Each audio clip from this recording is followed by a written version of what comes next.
sometimes we end up with fractures, we end up with sprains, we end up with shingles. This is where we need protein to repair the skin. We need to have that protein in our bodies. It's absolutely the essential. Now, when do you think we should be getting protein? In the morning. Every day? Every meal, okay. Right, now. 6 times a day. Why do we have to eat protein to begin with? One little thing that really surprises sometimes is that, do we need it regularly? The answer is yes. And why do we need it regularly? That's right. It's because our muscles are the only area in the body that will store protein. It's not in our skin, it's not in our hair, it's not in our bones, it's in our muscles. So if we don't store protein in our muscles, then we're going to have a problem, because our body is going to go and get that protein whether we put it there or not. So what happens is we end up with different problems with muscles. They get weakened down. Yes? Does the body produce protein? No. It only takes it and it stores it. It doesn't produce it. You have to get it from, people that have difficulty eating, people that can't eat, you see they lose weight because they cannot, what they're going to lose weight is in the muscle mass. And that's why we need the protein at regular intervals in order to maintain our supply.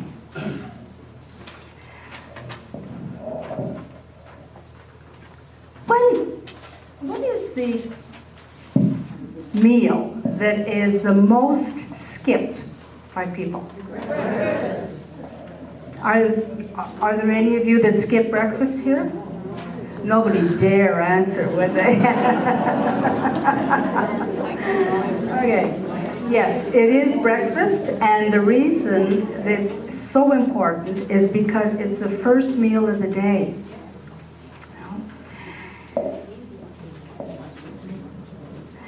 Ideally, 3 out of 4 food groups is what we need for breakfast. And if we look at this little schedule here, you've got quite a few choices. It can be fruit and yogurt with a muffin. You got three food groups. It can be a pita bread, slices and peanut butter, egg toast. Could be any combination. Toast and jam and coffee doesn't do it. Talking about breakfast, there's one thing that we hear a lot of today. It's one thing she mentions in her video. It's processed meats. Okay? Now, processed meats are any kind of meat that is preserved through smoking, curing, any kind of chemical application like sodium nitrates, because all of these have been associated with to be carcinogenic, okay? And they are not recommended on a daily basis. However, and if you look at the different kinds, there's corned beef, salami, ham, bacon, bologna, hot dogs, and some sausages. Okay? All the good stuff. Now, is there a safe level? According to Health Canada, there is, and it's what they call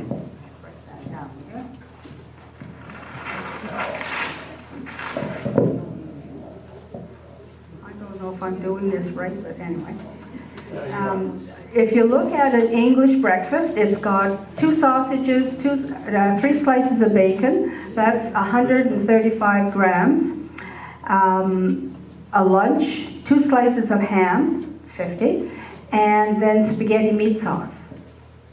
Okay? That's 100 grams. So all total, you have 285 grams. Now, what is recommended? It's not protein. It's food that has been treated. Okay, it's not recommended. Okay, for example, if you're a person that likes sausage or you like bacon for breakfast, they suggest that you take one slice of bacon or one sausage instead. You know, the magic number for them, according to the specialist, is 70 milligrams. Okay, and if you can get that, then you'll be okay. Okay, they'd like you to instead of ham, use chicken, use cheese, do something else, but not always the cured meats, not always the ham, and you know. Okay, and now let's look at proteins. Our basic proteins are from animals. Okay. What does anybody know what the perfect food is? The perfect protein?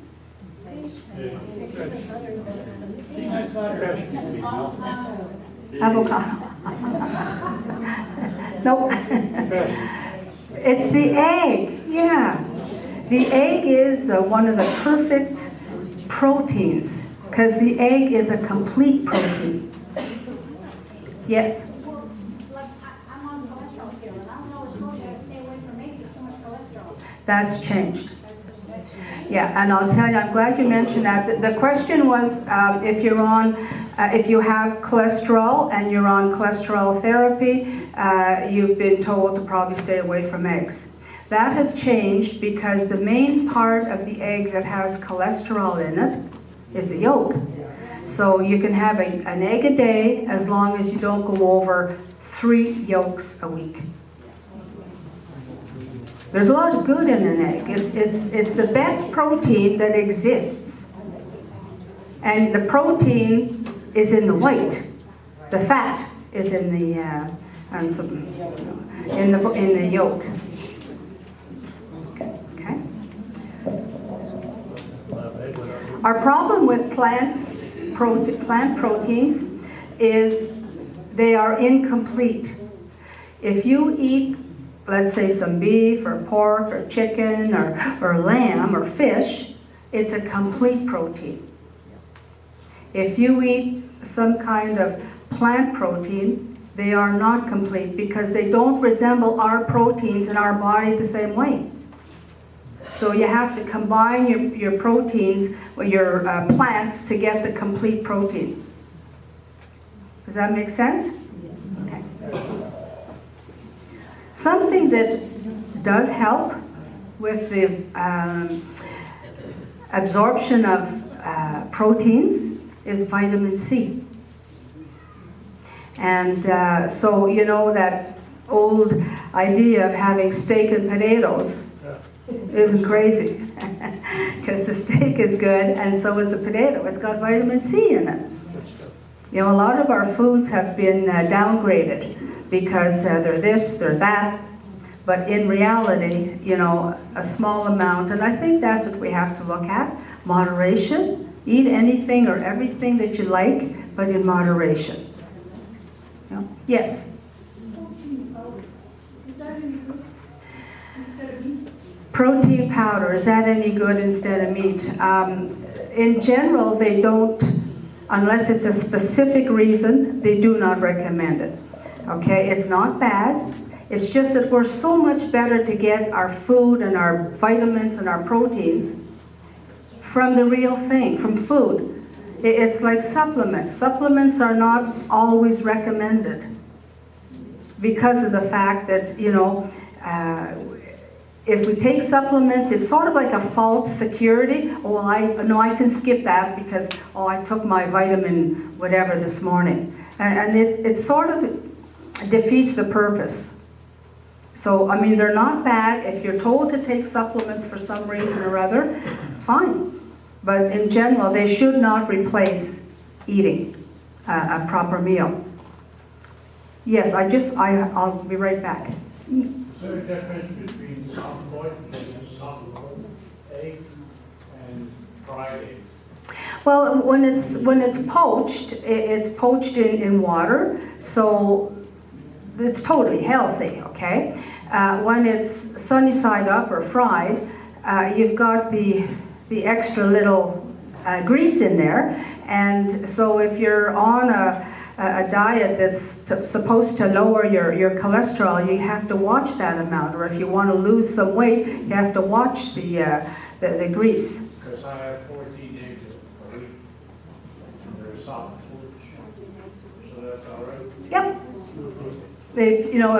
Like that's a lot of eggs. That's 2 a day. Yeah. Yeah. And if there is any other health issues, you'd have to check with your doctor to see. As this other lady was talking about the cholesterol. And my cholesterol. Okay. But I have 2 sausages, so I'm going to cut down to 1. Good for you. Good for you. Yeah. I don't believe in diets per se. I mean like fad diets, I believe that we need all of the food that exists, we need it. And it's also pleasurable to eat. Why cut out things? No, I'm telling you to keep your eggs, watch the egg yolks, cut out one sausage, and stay healthy. Yes. Okay, are you saying that processed meats do not count as a protein? No, they count as a protein, but they come with some baggage. Okay. That's what I'm saying. And today, because of the the carcinogenic properties in these, in the process, not in the meat, but in the drying, in the the way they preserve it. That's what's wrong. That can be health risky. And they recommend 70 grams, a day as as a precautionary. If you go over one day, this gentleman goes over and has his 2 sausages, and the next 5-6 days he's on 1. Hey, is there a problem? I don't think so. It's just that some people eat a lot of these processed meats. Yes. If I'm not mistaken, you showed hamburger as Yeah. a processed meat. Yeah, it's basically because it was in a meat sauce. It's basically because it's red meat. Red meat, is a meat that they tend to want to soft pedal to once a week, unless you're iron deficient. But So that, one steak a week.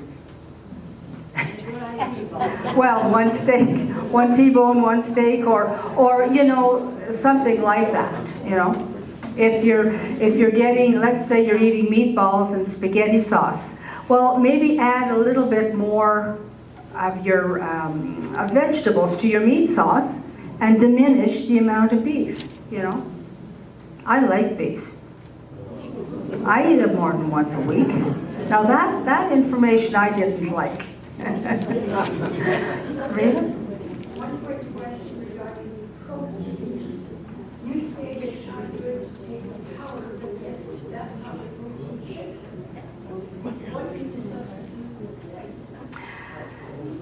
I really don't know. Okay? Like if your powder, shakes, like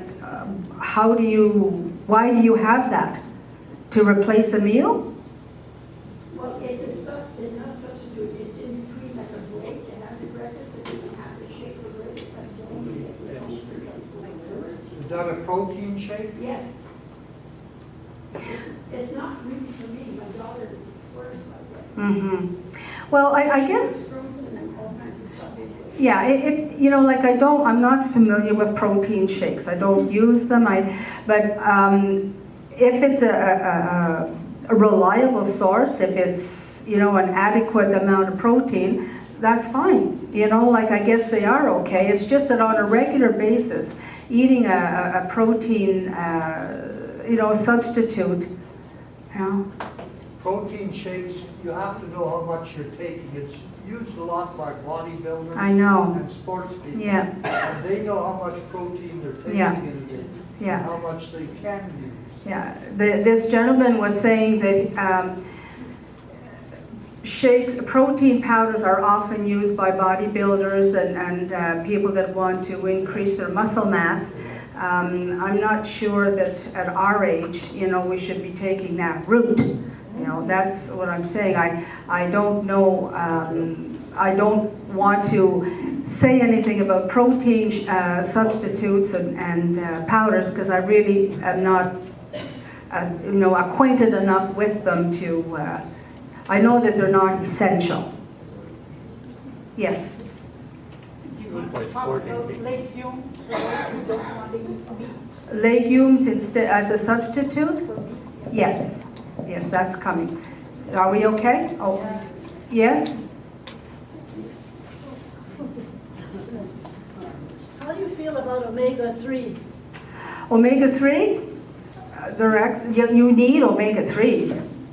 Absolutely. There's a lady that was interviewed on TV. She lived to 105, and she said 3 omega-3s a day and a game of bridge. 3 omega-3s a day and a game of bridge. No, omega-3 is the new kid on the block, and it is very, very good. It's part of you see, the omega-3s and the omega-6s are in the fats of different foods, okay?